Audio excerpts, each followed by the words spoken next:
पंतप्रधान नरेंद्र मोदी आणि अमित शहांनी ज्या नेत्यांवर एकेकाळी भ्रष्टाचाराचे गंभीर आरोप केले होते, तेच नेते आता भाजपमध्ये मुख्यमंत्री, मंत्री आणि खासदार म्हणून मिरवत आहेत. पश्चिम बंगालचे मुख्यमंत्री शुवेंदू अधिकारी यांच्यावर नारद स्टिंग ऑपरेशनमध्ये लाच घेतल्याचा आरोप खुद्द मोदींनी केला होता.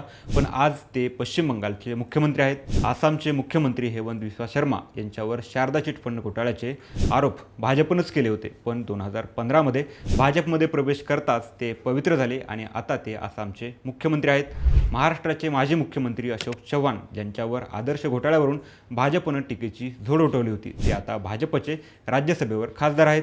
इतकंच नाही तर कधी काळी काँग्रेसमध्ये असलेले नवीन जिंदाल यांच्यावर कोळसा घोटाळ्याचे आरोप होते. ते आता भाजपच्या तिकिटावर खासदार बनले आहेत. बिहारमधील सम्राट चौधरी देखील आरजेडी सोडून भाजपमध्ये आले होते आणि आता ते बिहारचे मुख्यमंत्री आहेत. विरोधी पक्षात असताना हे नेते भ्रष्ट होते. मग सत्तेत आल्यावर त्यांच्यावरील आरोपांचं पुढे नक्की काय झालं? तुम्हाला काय वाटतं? भाजप आपल्या सोयीनुसार भ्रष्टाचाराचे आरोप करून विरोधी पक्षातील नेत्यांवर दबाव टाकण्याचा प्रयत्न करत आहे का?